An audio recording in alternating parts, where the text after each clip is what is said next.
They called Earth the runt of the galaxy. No fleet, no ambitions, barely a blip on Imperial radar. We flew in garbage trolleys. They owned planets. We begged scraps. We were herd fodder. I stood on the outer deck of the Valiant, fingering the sweat-streaked railing as we jumped into another cross-sector relay. Deck plates vibrated under my boots. For months we'd kept her secret. Earth's hidden supercarrier. To them, it was just myth. To us, our last fist in the universe's eye. The briefing flagged me Chief Tactical Officer. A joke. I hadn't even commanded a dinky scout, let alone a supercarrier capable of launching waves of stealth drones and quantum fighters. But desperation makes heroes out of pantry rats. And when the old empire pressured us, blockading our trading lanes, jacking tariffs on raw materials, we answered with words. Now, after the 5th trade embargo, Earth was done talking. On integration deck, engineers huddled over fuse banks. Overhead, through thick translight windows, haze-racked farmland rolled into hyper-farm complexes. We'd hidden the Valiant in plain sight. Under our own factories, through base deep under the crust, shielded by an entire agricultural shield grid. Her hull wasn't just steel. It was centuries of smarts, misuse, scavenged tech, and more than one stolen empire design. We were waiting for Sector Prime's ceremonial gala, Emperor's Golden Parade. They'd swung into our system with their fleet, 6 battleships, 12 dreadnought-class escalators, and a dive wing ready to carpet-bomb cities. They thought scare meant submission. They were wrong. My second, Caden, pounded my shoulder. He didn't calm. He roared. Eyes open, eyes sharp. I've got fighters prepped, systems green. His teeth were clenched, small beads of blood spooling from cracked lip. They'd tortured him months back, found intel in his skull. He didn't tell me what broke him, didn't need to. He was solid again. Angry. Keep your fire on standby till I give the green, I told him, voice low. We'd rehearsed it 100 times. Main objective? Hit the flagship's shields before their wow-decker even knew we existed. Break status quo, show them what Earth could do. Consoles flared. Red icons bloomed on strategic overlays. I traced the formation of the enemy fleet. Classic diamond punch. Capital in center, escorts in jockey positions, fighters circling. Nothing clever. Predictable. Good, I said. Beneath the echo of my own voice, I heard the heartbeat thrum of the ship, the pulse of antimatter, drives. The cybergenics AI, coded together with stolen Imperial algorithms, whined in the back of the system, keeping sequencers primed, relays synced. Fed comm traffic, radio buzzed. Pinnacle-class flagship Dominus Felix was giving a speech about Earth's futility. Typical. Their drones spammed propaganda through secure channels. The voice, calm and disdainful. Earth's rebellion is a child's tantrum, a localized inconvenience. Submit or be caged. Typical. Caden uncapped his throat mic. We won't submit, not this time. I didn't reply. I scanned the feeds. The transit window opened. The AI confirmed cloak integrity at 99.8%. We were hidden. Even Imperial spectrometers wouldn't register us, not until we fired. My palms sweated. I gripped the rail. Archaic, Terran, physical. The world I came from begged us to escape. Not stand and fight, not here, not like this. But we were all scarred.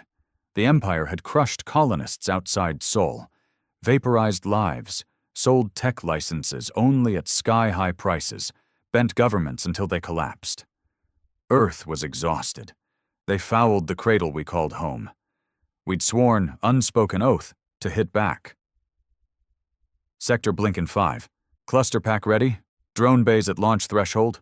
Barked Lieutenant Voss, the only one with the cojones to talk like that within earshot of his superiors. He carried a blast scar over his cheek. exposure to battlefield shield overtones. He looked like a fist with a face. Voss grinned. That grin meant trouble. I activated tactical terminal. Buttons lit under my fingers. Launch in 4. Silent approach vectors 63 left. Drone strike protocol alpha. Target shields of flagship. Use quantum scram. Cut their regenerative matrix.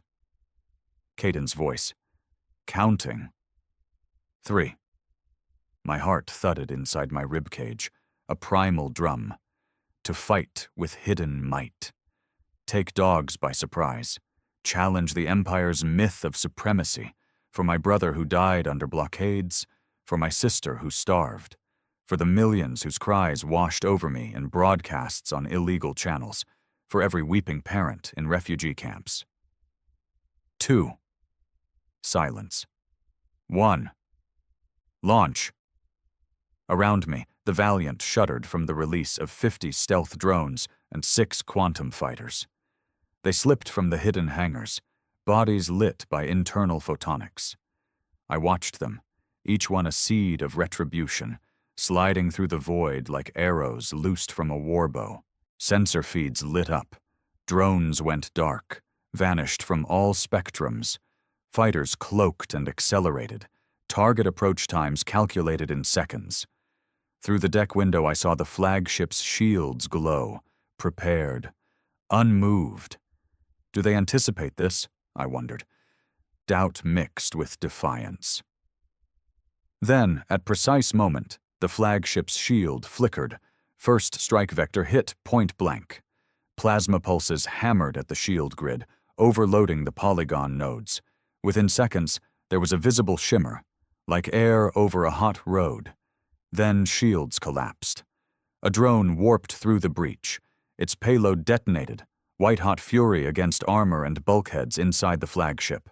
Alarm bells lit the tactical console. Imperial formations jittered, fighters skimpered. I felt the electric crack in the bunker of silence. The Empire's golden parade ground was now the epicenter of shock.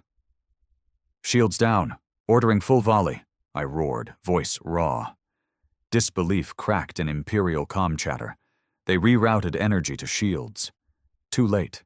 Drone swarm erupted like locusts, hundreds of high-explosive micromines, smart enough to eat control nodes. The flagship buckled, systems failing. Outside, our launch complexes disgorged fighters, 6 quantum stealth craft primed for Phase 1. Caden tapped me. Now. I gave the order. The Valiant coughed. Massive cannons rolled out of armor casings. They glowed with built-in grav-charge amplifiers. Aqua blue light spilled over the deck walls. We were breathing, alive, fury incarnate. The flagship shuddered. A single titanic blast punched through her heart. Deck plates melted on viewports. Fire bloomed like phoenix wings. The errant wings of our drones surged into her bowels, a multicolor crescendo of destruction. We screamed. At once, crew raised clenched fists, tore off helmets. Their roars pounded through the corridors. I exhaled slow. This was the moment we broke the iron chain. War was ignited. The Empire would come, but they didn't know how we'd hit. They didn't know who we were. All they heard was the scream of steel mid-collapse. Earth just stepped on their throat. We were no longer rags. We were a knife. Above us the flagship groaned, tilting.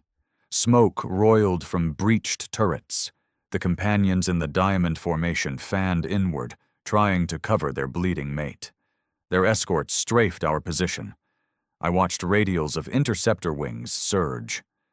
Caden, scramble north fighters, Alpha Wing, cut crossline formation near relay, Voss, shield link to drones, keep them dark. We were seconds away from containment, seconds from legacy, seconds from whether Earth survived or died as a whisper. But now we stood in the open.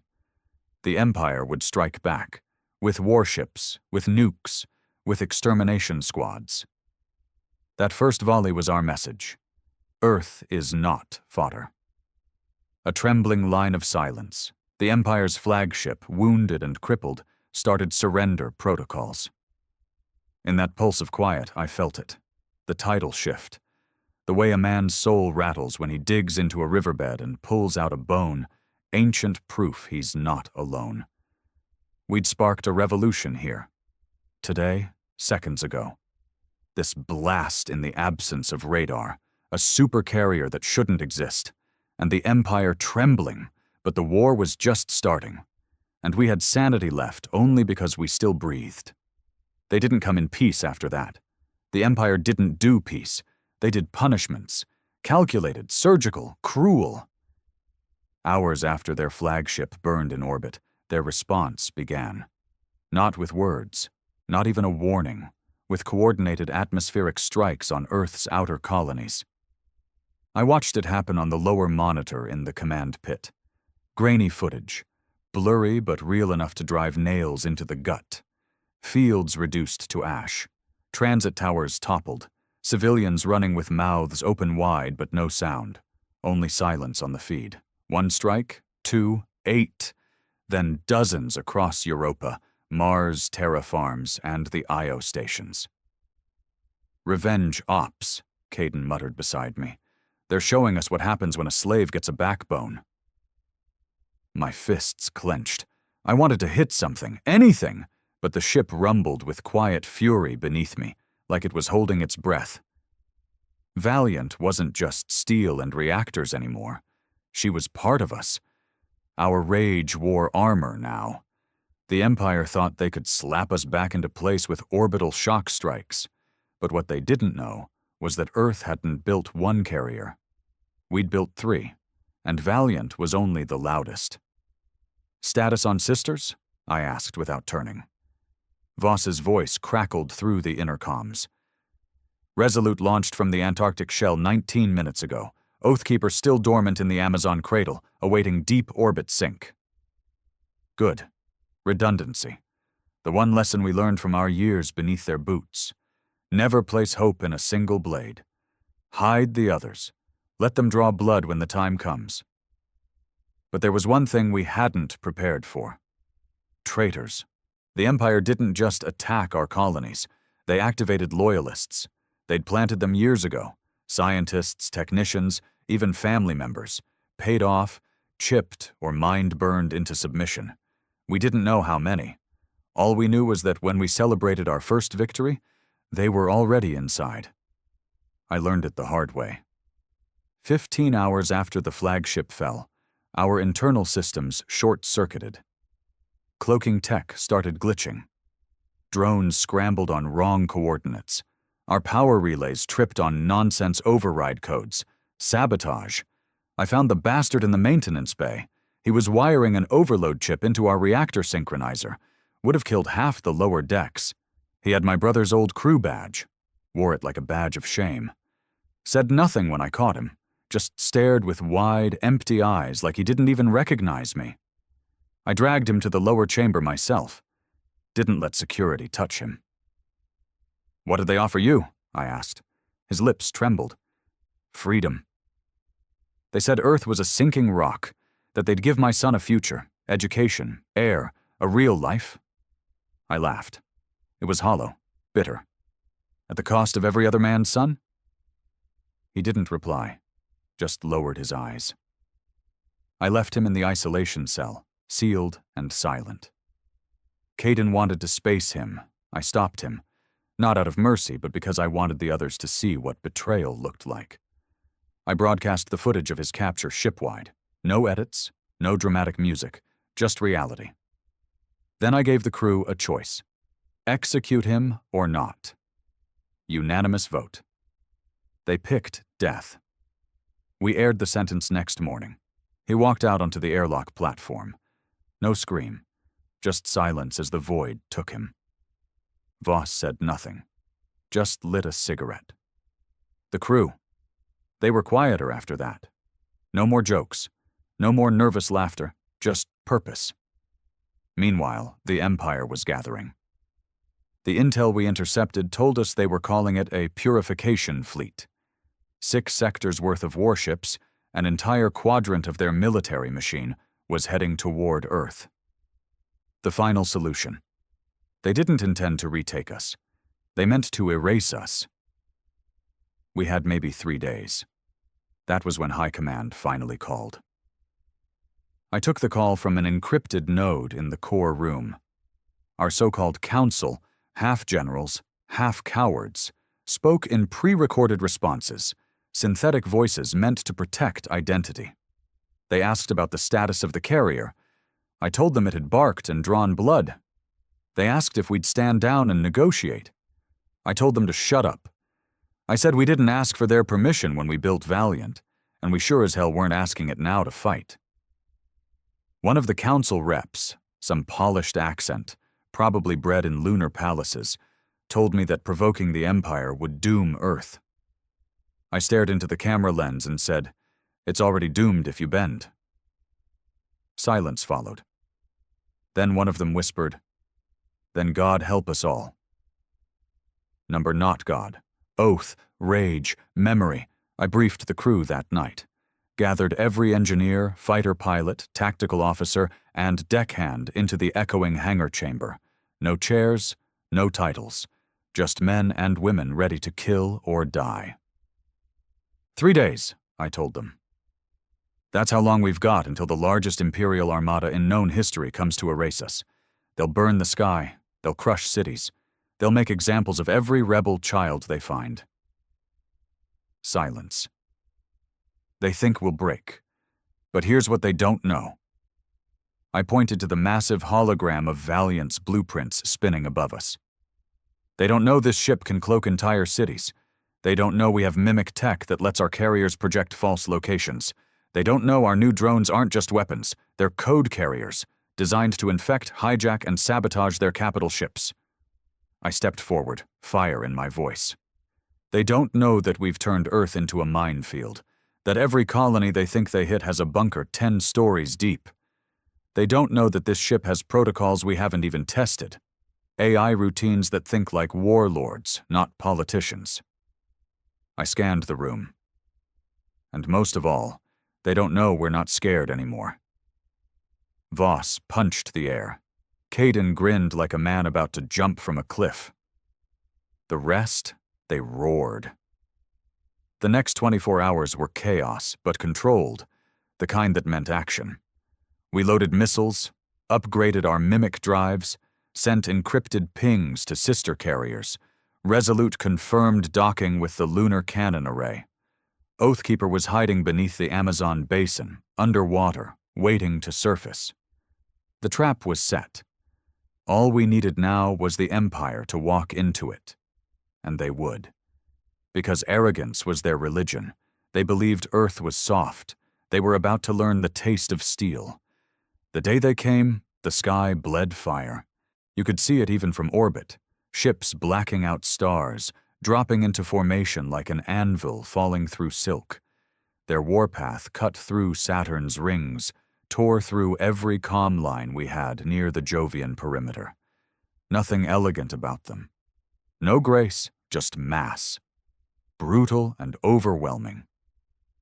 I watched from the bridge of Valiant, arms folded, jaw locked tight. Over 500 Imperial warships, 6 fleet-brain dreadnoughts, the Purification Armada, a force meant for extermination, not conquest. They didn't want to rule Earth. They wanted it wiped. Vanguard ships entering Earth's exosphere, Caden said, voice flat, calm. The kind of calm that meant every muscle in his body was ready to snap. No negotiation frequency, just targeting arrays and lockdown protocols. They're not here to talk, I muttered. They're here to make an example. We weren't going to give them the chance. The trap was set, and they'd stepped into the mouth. Valiant was silent, cloaked, drifting just outside the moon's shadow, invisible on every spectrum that mattered. Beside us, under the moon's crust, Resolute hummed with rage. Oathkeeper was already moving into high Earth orbit, her mimic drives projecting a fake signal from Mars orbit, an old Terran tactic called the shell game. The Empire saw what we let them see. They were chasing ghosts. But we had one shot, one window. because the moment we revealed ourselves, they'd come with everything. My fingers hovered over the command interface. The command center pulsed blue with tension. Voss stood by the rail, watching me with fire in his eyes. He hadn't spoken for hours. He didn't need to. AI sync complete, Caden confirmed. All drones linked. Quantum carriers in position. We're a go. I stared at the incoming formation on the holomap. Their ships weren't just close. They were inside our atmosphere now, gunning toward population centers. Their logic was simple. Burn the cities first, bury the resistance second. But Earth had changed. We weren't prey anymore. Trigger Project Nemesis, I said. The words dropped like steel on stone. Beneath us, Valiant's hull shifted, groaned. Long dormant systems powered up. Quantum mines buried beneath the crust activated. Orbitally hidden drone swarms launched from sealed silos across every hemisphere. Satellite cloaks dropped. We were no longer hiding. We were hunting. The reaction from the Empire was immediate. Enemy signals, what the hell? Caden snapped, eyes wide as new threat icons filled the holomap. Dozens, hundreds, thousands, everywhere. From the Marianas to the Siberian frost, hidden Earth batteries opened fire, unseen for years, buried under ice and oceans and landmass. Kinetic rods ripped through the sky. Plasma bursts lit up the clouds. Satellite nukes detonated at strategic distances, frying everything with an Imperial transponder. And that was just the first wave. We'd lured them close, so close their ships couldn't maneuver. Their advantage, their massive scale, became their weakness. Valiant dropped Cloak and launched the first strike, a direct barrage into their command cruiser, a ship the size of Manhattan. The AI had already calculated every weak point, every outdated Imperial design flaw. 3 shots. Just 3. That was all it took. The command cruiser split in half. Half the fleet lost comms. Confusion spread like fire through their ranks. I watched it unfold, a slow death spiral as their own system began to choke. That's when Oathkeeper revealed itself, rising from behind Earth's curve like a ghost. It projected a secondary target lock onto their fleet-brain carriers. Empire protocols forced them to split forces again, divide, break, bury. The second wave was worse, for them. We launched swarm protocols. Hundreds of microdrones swarmed their capital ships, burrowing into hulls, infecting code. They weren't just weapons, they were viruses. Living code, designed by hackers raised on scraps and rage. Imperial tech began glitching. Auto turrets turned inward. Navigation systems failed. AI cores rebooted mid-battle. It was chaos. Beautiful, orchestrated chaos. But it wasn't without cost. They hit back. Hard. One of our orbital cannons in Johannesburg was destroyed in a kinetic barrage. A plasma lance took out Resolute's left hangar. 50 pilots gone before they could even launch. A shockwave cracked the upper crust above one of our mining cities. I saw the smoke rise on the feeds. Real people, real screams. We're holding but barely, Voss growled, blood leaking from a cut on his temple. They're adapting. Fast. They always do, I said, but they still don't understand what this is. Caden looked over. Then tell me, what is this? It's not a war, I said. It's an execution, ours or theirs, and I don't plan to die today. He nodded. And that's when the third part of the plan unfolded. We launched the Mimic Strike. Using prototype relay drives, we projected 10 copies of Valiant into orbit. Perfect digital ghosts, each one with false weapon signatures and movement algorithms. The Empire responded like idiots, redirected nearly 30% of their active fleet toward the decoys. And we hit them from below. Oathkeeper's real strike came from Earth's surface. She'd never left atmosphere. Instead, she'd buried herself under a deep-sea launch trench, waited, and then fired 6 world-breaker railguns directly into the underbellies of their capital fleet. It was slaughter. I watched one of their dreadnoughts spin out of control, torn in half by internal core breach. Another went up in a cloud of ionized gas. The screams over comms weren't human. They were Imperial code voice, desperate, frightened, alien and ugly. We didn't cheer. We just worked. Because it wasn't over. Their fleet brain survived. Their AI core ship, the Immortal Grasp, was still functional, and it was angry. It activated something we hadn't seen before. Planet killers. 3 of them.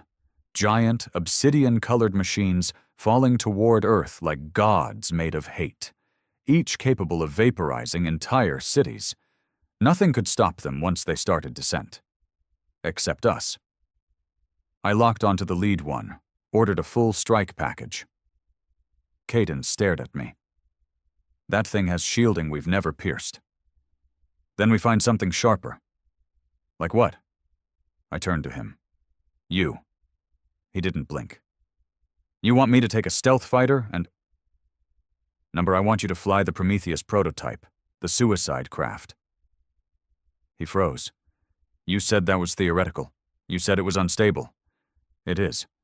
And you want me to pilot it? You said you'd do anything to make them pay.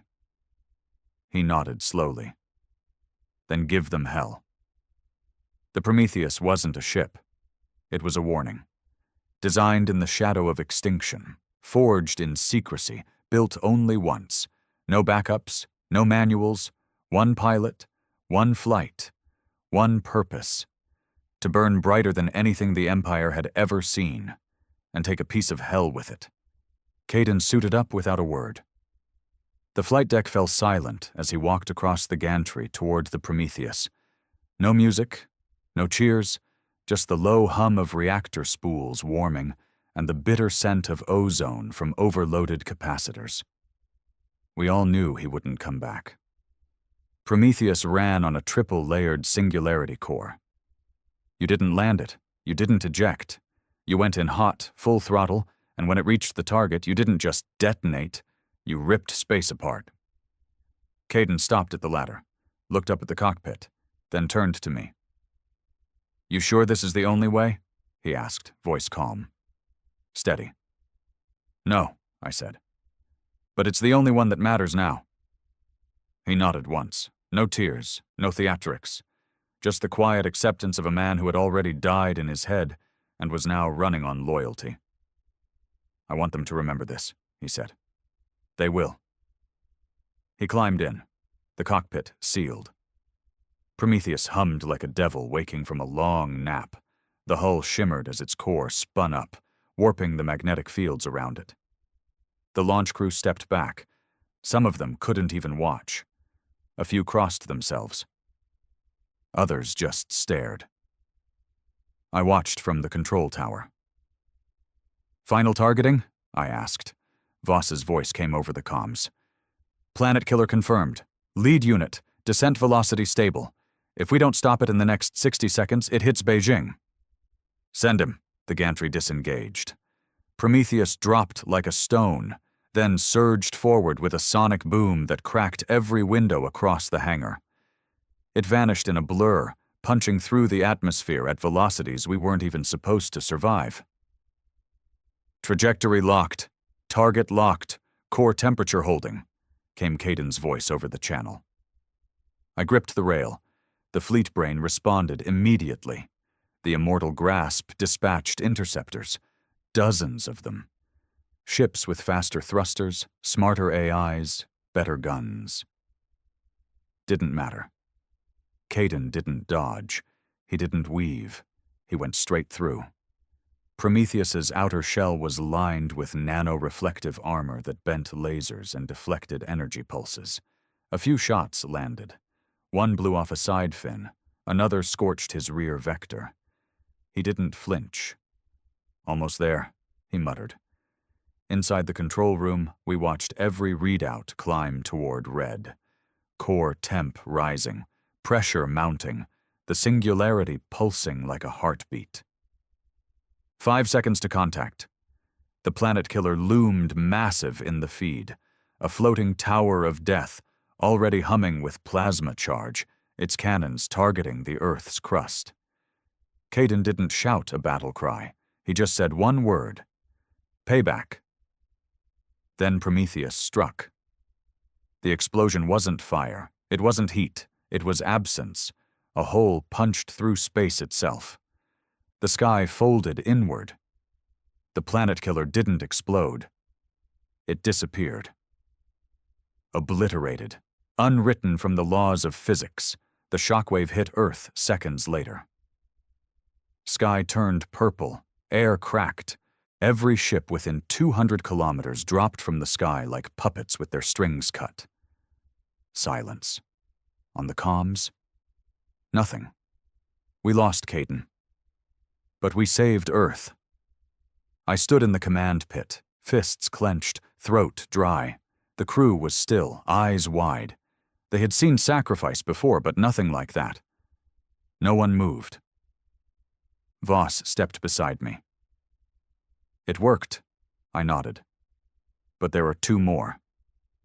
That's when Earth responded. Not with ships, not with guns, with anger. All across the globe, resistance cells that had waited in the dark finally rose. Civilians took up arms. Blackout networks came online. Radio towers, thought long dead, began to broadcast. The Empire tried to control a people who had nothing left to lose. And it was a mistake. Guerrilla strikes hit Imperial supply ships. Hackers crashed their coordination links. Farmers opened sealed bunkers and deployed shoulder-mounted beam lances built from salvaged tech. Kids, actual kids, ran anti-drone routines from school laptops, bringing down swarm controllers. This wasn't Earth, the subject. This was Earth, the berserker. We took down the second planet killer using 2 stolen Imperial missiles and a precision drone strike. The third was never launched. They didn't get the chance. Because by then, the immortal grasp had lost its fleet brains, half its weapons, and now its edge. It tried to run. We didn't let it. Valiant gave chase. The final battle wasn't elegant. It was brutal. The grasp had deeper shields, thicker armor, more power than anything we'd ever faced. But we had something it didn't. Hate. Years of it. Generations. Burned into every bolt of Valiant's hull, every finger on a trigger, every last drop of sweat that built her. We tore into that ship like wolves. Drones rammed, cannons roared.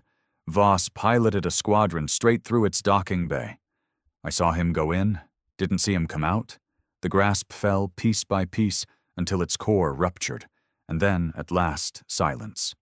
No more Empire comms, no more war music over our skies, just clouds and a world still spinning. We won. But at what cost?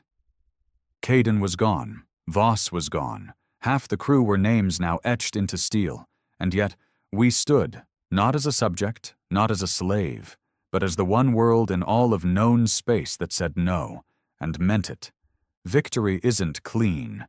It doesn't come wrapped in applause or medals. It comes with silence, with bodies you can't bury and memories that don't stop burning. The Empire was broken, its ships scattered, command structure shattered. The immortal grasp had been their last stand, their last monster, and we'd gutted it.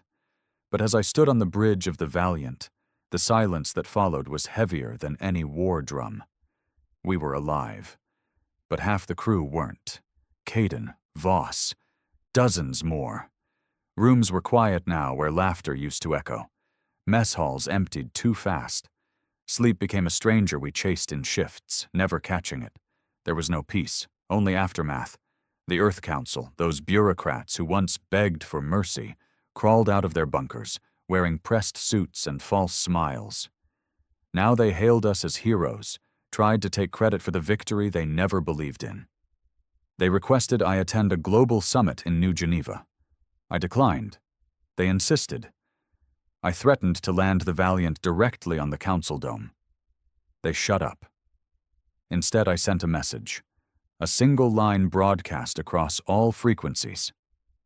This war wasn't won by politicians. It was paid in blood. Remember that. I didn't need their parade. What I needed was to rebuild. Because while the Empire was wounded, it wasn't dead. We'd crippled their fleet, but their territories, outposts, and sympathizers still choked half the stars. Worse, our attack had sent a message to the rest of the galaxy. Earth wasn't weak anymore, and that meant we were now a threat. That's when the others started to come.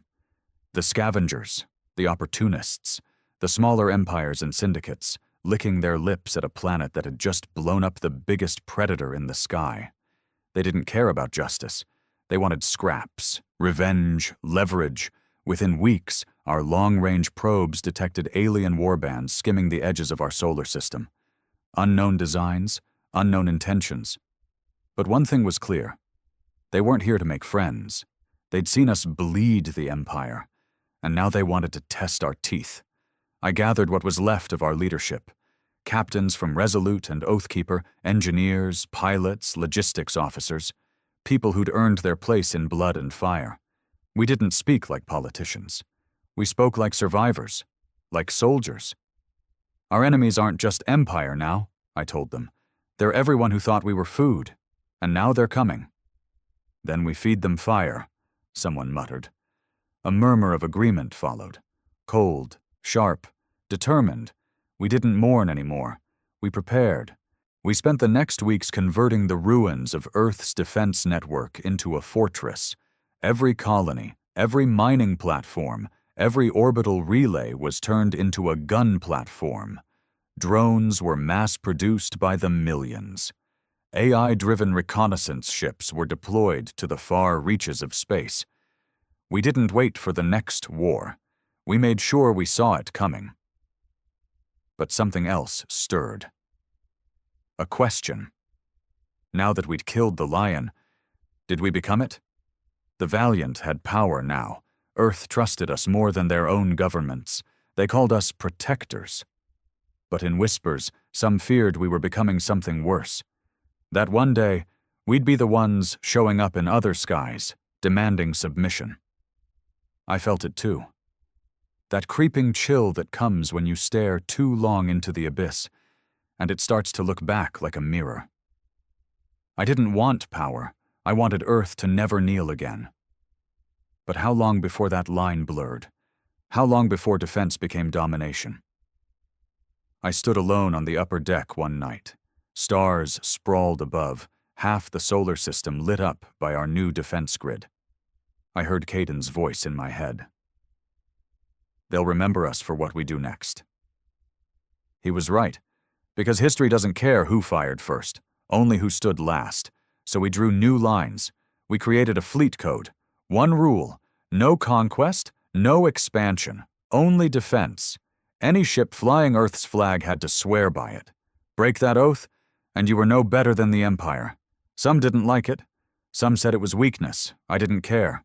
We'd won the right to decide who we were, and I'd be damned if we turned into the thing we just destroyed. But then the message came. Intercepted from deep space. Unknown origin. It was a simple binary packet. Primitive. Old school.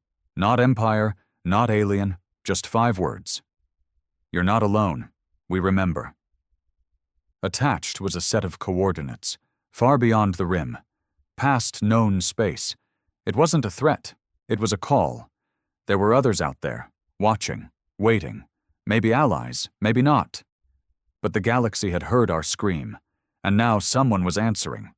The signal wouldn't stop. It repeated every 73 minutes. Same 5 words, same raw binary code, same coordinates, like a heartbeat echoing across space. You're not alone. We remember. We analyzed it every way possible. Encryption scans, spectrum shifts, historical data sweeps. No match to any known human comms or alien protocol. It wasn't a trap. Not the kind we knew, at least. It was older than any of us expected. Embedded within it was a harmonic frequency. Deep space coded into analog tones, like it came from a time when ships still used steel radios. One of our comms techs traced the origin algorithm back to Earth's early deep space programs, late 2010s, a forgotten mission, a sleeper probe sent beyond the rim during Earth's darkest resource crisis, back when we were choking on our own smog and killing over water. The probe was supposed to fail. But something, or someone, had answered it. Now the question wasn't what the signal was. The question was whether we dared respond. I brought it to the Fleet Council. Some wanted to ignore it, said Earth had enough enemies without following a ghost into deep space, said this wasn't the time for exploration. It was the time to fortify. Others feared a trap, said it reeked of old war psyops. But there was one voice that mattered more than any. Mine. I'm taking Valiant, I said. We'll jump. Alone. No backup. If it's a trap, better us than all of Earth. If it's real, we need to know. No one argued. They knew I wouldn't ask permission. We prepped in silence.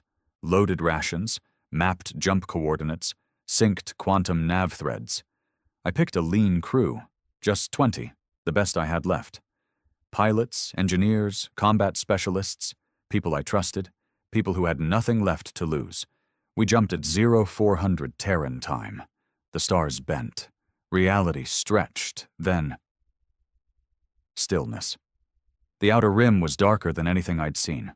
No suns nearby, no planetary beacons, just a dead zone with nothing but whispers on every scanner. And then we saw it. At first it looked like a moon, round, cratered, floating dead in the void. But as we drew closer, details emerged.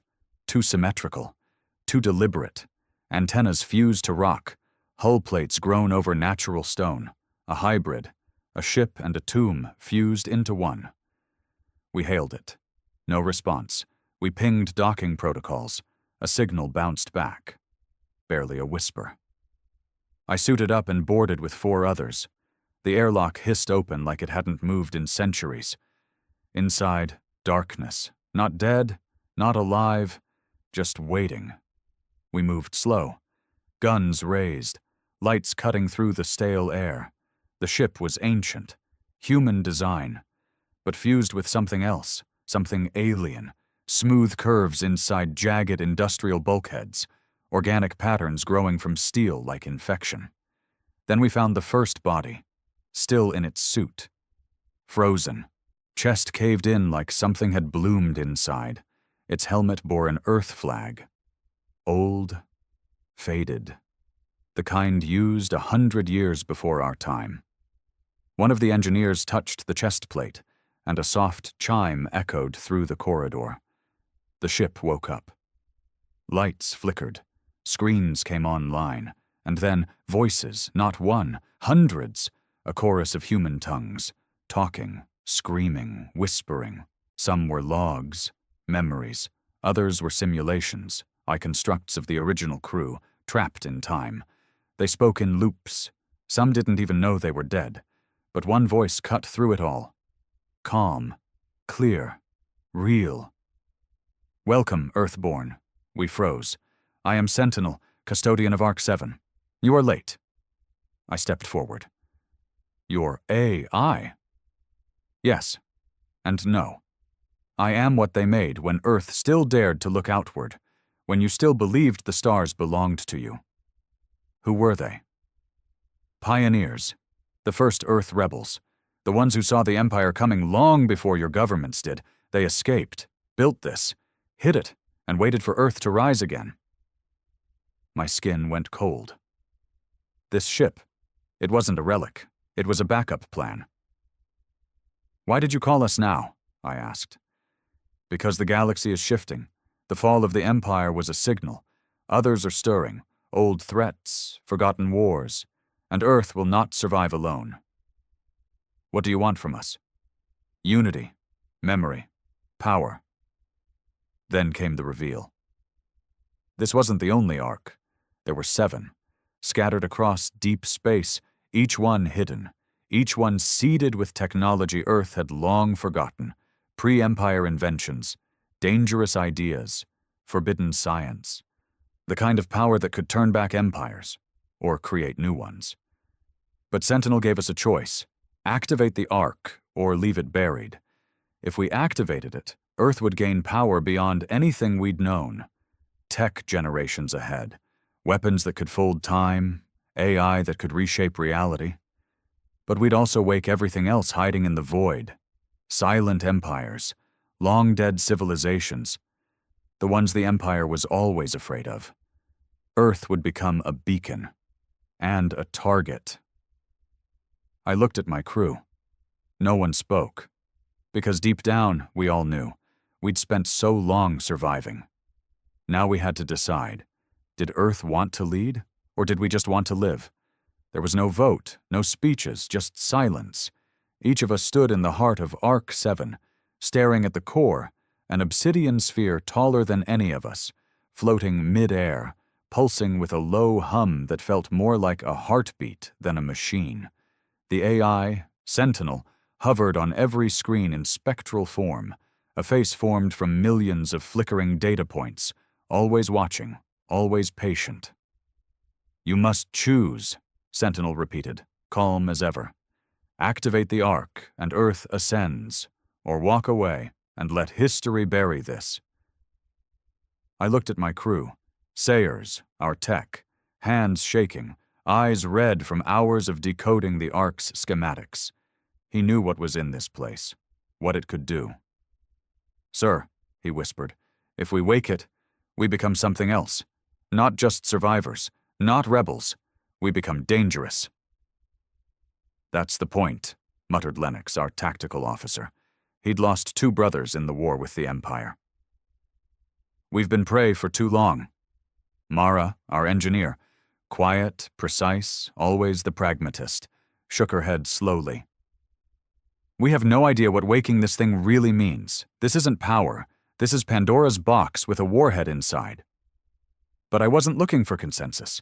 I was looking for clarity, because it wasn't just a tactical choice, it was a moral one. Power changes people. Empires rise not from need, but from the hunger to never feel helpless again. And I knew myself, knew the weight in my fists, the rage that still lived in my chest every time I thought of Caden, of Voss, of the millions who died because Earth had been weak. I wanted this. God help me. I wanted it. But I needed to know what that would make us. "Sentinel," I said, voice low, "what exactly is inside this Ark?" The AI didn't blink, didn't flinch. Technology predating the Empire, human-designed, abandoned out of fear. Systems once considered too unstable, too dangerous. Prototypes that altered biology, manipulated time, bent physics, all preserved here, unused, untested. I felt the weight of that. "You're saying we could use it to, what, defend Earth?" "Yes, and much more.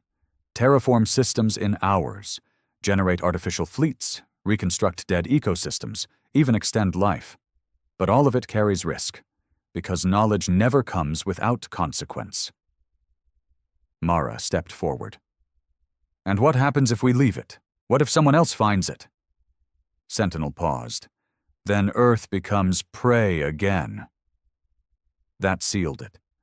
Because no matter what we feared inside this Ark, it was nothing compared to being at someone else's mercy again.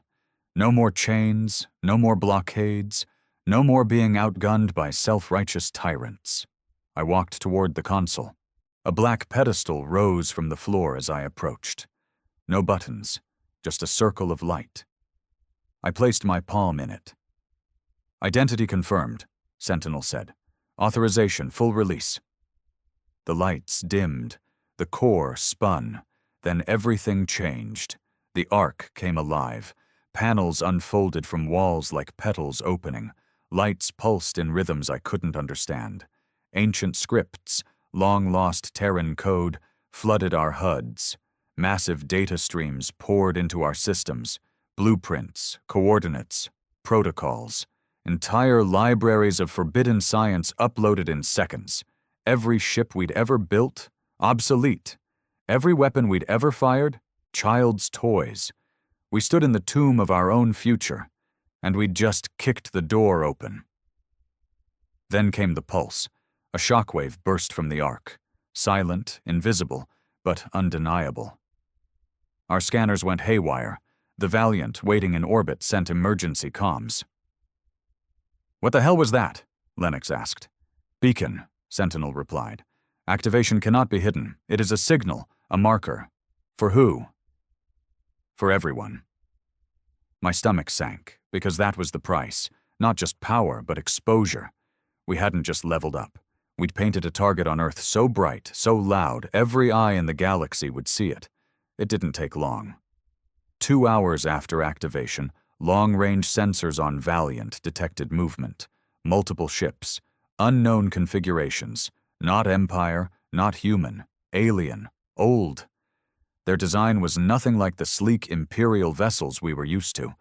These things were asymmetrical, jagged, alive-looking, like creatures turned into warships. No communications, no ID, just movement, fast, precise, deliberate, closing on our position. "How many?" I asked. "4 confirmed," came the reply from Mara, her voice taut. "More in the dark. We had a decision. Stay and fight with Valiant, knowing the Ark couldn't move, and risk losing everything. Or abandon it. Number. Not abandon. Defend it." I called in Oathkeeper and Resolute, left relay traps across deep space to lure off pursuit, activated every defense protocol the Ark had. Turrets, drones, even internal shielding that made the thing nearly invisible on standard spectrums. But I knew it wouldn't be enough. They weren't coming for war.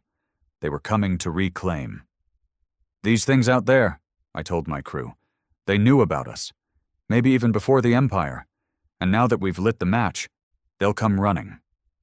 "Then we burn them," Lennox said. And that's what we did. The first ship arrived within the hour. It didn't hail us. It didn't warn us. It just fired. A plasma beam lanced through the darkness, carving a chunk from Valiant's left wing. We retaliated, unleashed a barrage that would have cracked an Imperial dreadnought in half.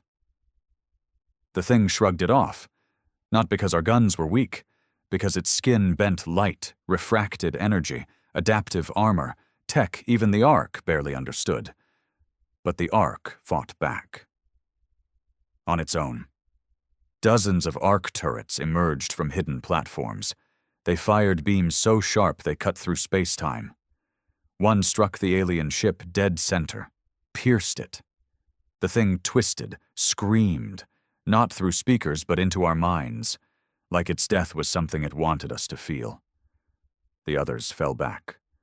They weren't invincible, just old, arrogant, and now afraid. We survived the first wave, but it wouldn't be the last. Earth was no longer hidden. We'd awakened something that changed our place in the galaxy forever.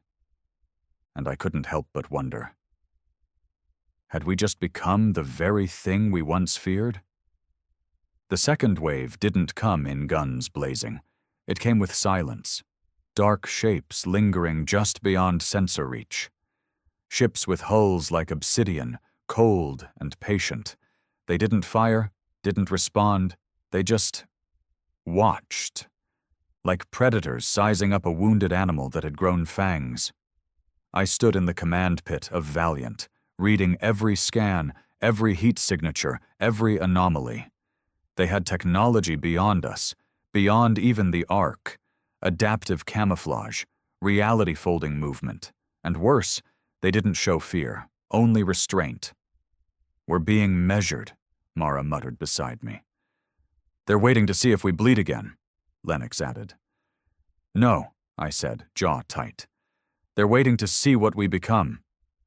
Because the second we activated Arc 7, we hadn't just called to allies or enemies. We'd rung a bell the galaxy had forgotten, and now they wanted to know if we were a threat or a mistake. 3 days passed. Tension thickened across Earth's fleet. Oathkeeper and Resolute floated in synchronous orbit with Valiant, but the crews barely slept. We doubled patrols, hardened our encryption, and finished integrating the last of the Ark's systems. Tech so advanced it rewrote half of what we knew about propulsion, shielding, and power. We had weapons now that could melt moons, And still, we hesitated, because we knew what it meant to be them. The Empire. The Predator. We'd lived under their boot. Now we wore the armor. The line between defender and dominator had never been thinner. That's when Sentinel spoke again. "Detection," it said in that cold, smooth voice. "Unidentified signal. Close range." We checked every frequency, found nothing. Then Lennox noticed it. An audio-only feed, buried in static. No language, just tones, rhythmic, calculated like a puzzle. Sayers cleaned it up. And then we heard it. A voice. Male, low, rough, not human, but not entirely alien either. We remember Earth. It wasn't the same as the beacon. It was personal. We watched your world burn, watched you crawl, watched you rise. And now, we wonder. Do you seek justice or conquest? It wasn't a question. It was a warning. I stood, grabbed the mic, and answered. "We seek peace, but we'll never kneel again." Silence. Then you are like us. My stomach twisted. Like us? "What are you?" I asked. No answer. Instead, a single ship approached. Slow, unarmed, unshielded. A vessel unlike the others, scarred, pitted, old, carved with symbols that looked both ancient and familiar. The closer it came, the more I realized. It was part human. Fragments of old Terran ships in its hull, designs from the early Resistance era. It was a ghost ship, a relic held together by something else. They hailed us again. Audio only. "A gift," the voice said. "Knowledge, memory. The price of survival is understanding." Then the ship powered down. We boarded it. Inside, no crew, just data. Thousands of files, logs, messages, footage. What we saw rewrote history. Earth hadn't been alone in its suffering. The Empire hadn't just conquered our world. They'd wiped entire species from the stars. Civilizations older than ours, crushed before we could even launch satellites.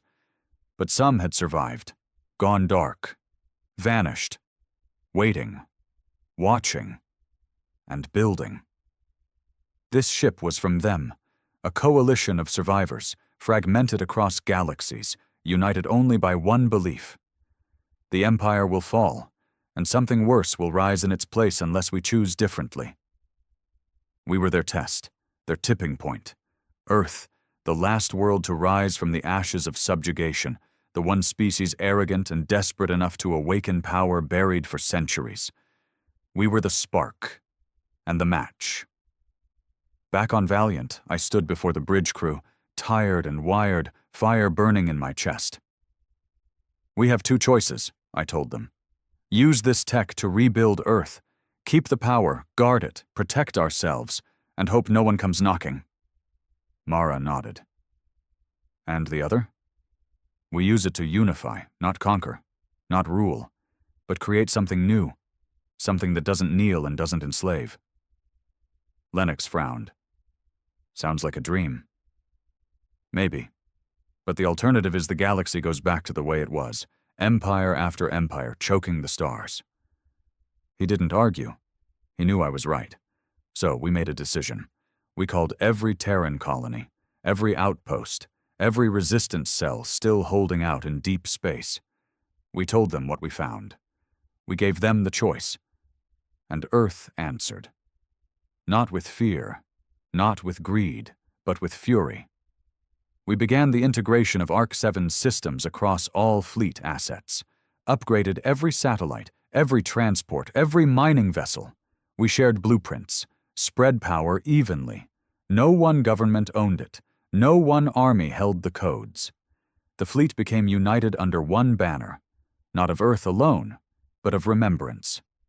We called it the Phoenix Accord. One rule: no empire, no throne, no chains, only vigilance, only resistance. We reached out to the survivors behind the gift ship, built channels, shared our data, and one by one they responded. Voices from the dark, hidden enclaves, species thought extinct, broken fleets, fugitives. They saw Earth not as a threat, but as a chance, a world that remembered pain and refused to cause it again. But peace doesn't come free. And as the days passed, new threats stirred. Not just from outside, from within. Some Terran factions wanted more. Power for power's sake, weapons unleashed, boundaries ignored, ethics buried. One of our own, a fleet commander named Harlan, tried to hijack an arc relay, said Earth should lead the stars, said peace was a myth only the weak clung to. We confronted him at the orbital defense platform near Titan. He brought 30 ships. I brought 10. And still he lost, because he forgot something. Fear doesn't build loyalty. Memory does. We stripped his command, jailed him in a cryocell, not for revenge, but to send a message. We will not become tyrants, not again, not ever. The galaxy watched, and for the first time in centuries, it paused. Because somewhere, in the ashes of a ruined planet, something impossible had happened. Earth had bled the Empire, found the past, challenged the void, and instead of turning into the next monster, it chose restraint. But I knew it wouldn't last. There would be more wars, more empires, more tyrants. That's what the galaxy does. It forgets, and it burns. But not us, not this time. We'd built something different now, not a utopia, not a kingdom, a promise, forged in silence, carried in steel, written in blood. They say history is written by the victors. But that's not true. History is written by the survivors, the tired, the broken, the scarred, the ones who crawled through ash with blood in their mouths and fire in their eyes, carrying names they could never say again. I survived. And so did Earth. But we didn't come out whole. We came out changed. The Valiant never returned to orbit. After the formation of the Phoenix Accord, we decommissioned her as a warship, turned her into a museum above the old Indian Ocean, not for tourists, not for glory, for memory. Every bolt in her hull still sings with ghost voices. Every corridor whispers names of the lost. And I walk them sometimes, alone, boots echoing in silence. I visit the old command pit. Stand at the railing where I gave my first order to fire. I stare at the cracked panel where Caden punched the override to launch Prometheus. I press my hand against the blast-scorched floor where Voss bled out during the Grasp assault. And I remember. Not because I want to, because I have to. Peace came slowly. At first, it felt like pretending, like waiting for another boot to drop, another empire to rise, another predator to sniff us out. But months passed, then a year, then 2. The survivors of the Grasp conflict formed the Accord Council. Not leaders, custodians. No one wore medals. No one used titles like Admiral or President. We were all just pieces of the machine now, different parts of a broken species learning how to move again without hurting itself. Earth rebuilt. Not like before. Not with towers of glass and cities choking in light. We built slow, smaller settlements, decentralized tech, clean energy, reclaimed land. Some colonies didn't want to rejoin. They had their own scars. We let them go. No force, no guilt, just a handshake and an open channel if they ever needed help. We kept the Phoenix fleet small, enough to defend, never enough to invade. And the Ark? We didn't open the other 6, not yet. Sentinel said they'd wait. And I believed him, because we weren't ready to hold all that power. Not while some of us still wanted to use it for leverage, not while old instincts still lingered like rust on our bones. But we studied it, trained a new generation, not in war, but in memory, in ethics, in restraint. And when one of the old alien watchers, the Obsidian ships from the Rim, returned 2 years later, they didn't come with guns. They came with an offer, a seat, at their table, a council of the forgotten, Species who had survived their own empires, their own genocides, their own falls. They didn't trust easily, but they'd seen us bleed the empire, seen us rise, and seen us not turn it into another throne. That meant something. I didn't go. I sent Mara. She'd earned it. She returned 3 months later with a datapad filled with coordinates and one message. We are not the first, but we might be the last chance the galaxy has to get it right. And I believed her. Now I live in the highlands above New Kilimanjaro, a quiet place. No tech hum, no gun towers, just wind and sky and the occasional flyover from drone patrols I barely hear anymore. Children laugh here. That's how I know it's real. Sometimes they find me, ask who I was, what I did. They call me commander, hero, architect. I let them talk. But when they leave, I sit with the truth. I was just a man who got sick of kneeling, who got tired of burying friends, who saw what happened when you let fear become law and power become gospel. I didn't win a war. I survived a scream and turned it into a signal that said, no more chains, no more silence, no more pretending we're too small to matter, because Earth was never small. We were just quiet for too long. Now the galaxy listens when we speak, not because we're loud, not because we're powerful, but because we earned it with scars and smoke and sacrifice. And maybe, just maybe, that's what victory really means. Not the moment the enemy falls, but the first time you look at a sky without waiting for fire, and see only stars,